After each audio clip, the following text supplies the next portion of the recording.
Hello, everyone! And the full episode 77 got already released a few days ago, which completely blew us all off because it was absolutely insane. So I got enough material to talk for 30 freaking minutes straight about in my analysis when this episode just came out. But somehow there are still some details that I found when I rewatched this episode a couple of times more. Plus, I dug into your comments that you guys wrote under my analysis video and found some other bits of cool info to talk about as well. I'll never stop saying that my subscribers are the smartest people on earth, y'all. And by the way, if you haven't given this video a like and subscribed to my channel yet, then I hope you'll change that right now. So today I'm going to discuss all the secrets of the full episode 77 that I didn't cover in my previous video, as well as include the comments from my subscribers. Now get your tea and snacks ready and prepare to watch this video to the end because I saved the juiciest part for later. And let's go. So let's start with the details that I myself noticed while rewatching the full episode a couple of times after I already dropped the analysis video on my channel. First of all, do you remember that guy on the wheelchair in the beginning of the first secret scene with his buttocks on fire? When I decided to look closer at him, I realized something really important. Could this injured guy possibly be no other than Simp Cameraman, though? Because he was the one who lost his legs, and we could see it in episode 74, but that didn't destroy his fighting spirit, though. And most likely it was him on that wheelchair. And knowing Simp's nature, I wouldn't be surprised if he also tried to participate in some fights with ISOTOILETs, and that's how he got himself on fire. And if my theory is true, then it's even sadder because the only person Simp Cameraman would show off for is TV Woman, and she wasn't anywhere near this base in New Zealand. And to tell you even more, she was ignoring Simp's pleas for quite a while already. But it seems to me that this desperate guy does not want to accept the bitter truth. And another detail I realized I missed in the first secret scene can be seen in this frame where the Sergeant female mutant shows the POV the insides of containers. And in those cargoes that her squad has brought to the base, we can see a bunch of rescued cameramen and speakermen. And check out how cameraman behind took the brown bag off his head camera. It seems to me that the skibidi toilets were requiring the survived agents to wear bags on their faces so they wouldn't see something they shouldn't. Or maybe these bags were needed so that nobody would intercept the signal from the head cameras of those survivors and find out their coordinates or something like this. In any case, that's the pretty cool detail, especially due to the fact that the survivors weren't harmed by skibidi toilets at all, which only proves the fact that the Sergeant Mutant was right. And she and her squad cared more about the survived agents than the Alliance itself. And by the way, I also noticed such an opinion from some Skibidi fans that G-Squad and the Skibidi warriors under their command are the completely different Skibidi squad that the Sergeant Mutants. It may seem like she is another sub-leader who is commanding her own branch of warriors, and it makes her even cooler in my eyes now. Yes, she is hot and all that, but she also looks like a powerful leader capable of standing her ground. And I think she's an awesome character. And now let me tell you something really interesting.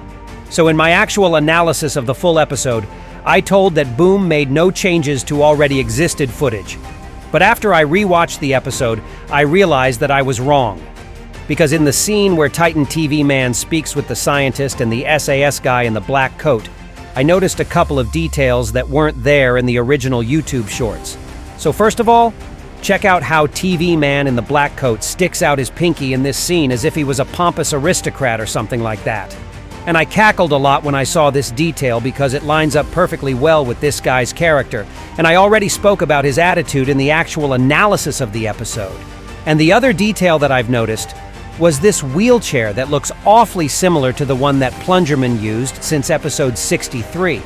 And before that, this chair was actually designed on the basis of the glitch toilets technologies, which are also close to those that Astro troops use. So what is this chair doing here? Maybe it's the other prototype of it that was developed in the TV Men's laboratory, just as the majority of upgrades that the Alliance gets in general. Or there is also a possibility that it can be not the Plungerman's wheelchair, but a part of some Astro troops operating system. Because after all, they are based on the same technology at the end of the day. Okay, and now let's move on to my subscribers' comments because you guys posted a lot of interesting stuff that I'd like to discuss in my video. And let me start with the elephant in the room, because lots of you guys corrected my mistake when I said that I didn't know where the big cameraman appeared from on TV Men's base, as we could see him in the moment of the base's mass teleportation. So one of my subscribers wrote, when Titan TV Man was teleporting to base in the fourth part of episode 77, the POV large cameraman ran into his smoke, so he probably got teleported with Titan TV Man. And yeah, you're absolutely right, but I got flabbergasted apparently because when we saw Titan TV Man stepping out of the teleportation's gate, I didn't see the big cameraman anywhere near him. So I suppose that he stayed on the battlefield and then served as the POV for the second secret scene. You know, the one which observed the Titan getting absolutely humiliated by Astro Duchess, who got afterwards destroyed by him after Titan TV Man joined the dark side, so to speak. But well, apparently I got mistaken, and that was a totally different POV in the second secret scene, while the big cameraman from episode 77, part 4, actually managed to teleport to the base and stay in there until the evacuation process started. Okay. And now, as we cleared it up, let's move to the next interesting detail that another subscriber of mine pointed out. So in my actual analysis of the episode, I mentioned that the head of the destroyed ISOTOILET started screaming just like in the first part of episode 77, and then it blew up. But the source of its explosion was unknown. So I asked my viewers to write in the comments their thoughts about it. And the user named Scott Shaw wrote about the Astro head yelling, which then exploded. If you notice in episode 77 part 1, that head does the same thing. The explosion is not caused from the giant skibidi mutant throwing the head, but I believe that they have the ability to self-detonate. So I rewatched the first part in specifics and realized that this guy was right. At first, the Astro's head got a bit blown up after facing the roof the skibidi mutant threw it away on. But after that, it still produced the bigger explosion, and it happened after the throwing. So if you think about it, the idea of the fallen ISOTOILETs being able to self-detonate actually makes a lot of sense, because it may prevent their opponents from gathering more important samples, especially parts of Astro's bodies, including their heads exactly. So with self-detonation, it would make the research of their organs basically impossible, but I also wonder if the process of self-detonation can be stopped though. Plus, this explosion can catch the enemies off guard and harm them a lot. Although in that sense I don't really understand why would the head scream like that as it's about to explode. It basically warns everyone around it that the explosion is coming, which kind of defeats the whole point of catching off guard. But maybe this scream is made so that fellow ISOTOILETs nearby would be able to stay far away unharmed, I don't really know. And here's another comment that really got my attention. That Astro parasite was genuinely terrifying. It looked like it was sucking out the Titan TV Man's core and totally destroyed it and replaced it with itself. The parasite looks like if we'll try to detach it from the Titan's body, it would just destroy the Titan. And well, first of all, let me tell you that the parasite's core did not really suck out the Titan's vital powers, but rather, clapped his purple currency pretty damn bad. And even Boom himself confirmed this sassy interpretation in his recent conversation with One More Animator, who asked him, "Sup, can we know the name of this device if it has one?" To which Boom said, "Core Screwer sounds cool."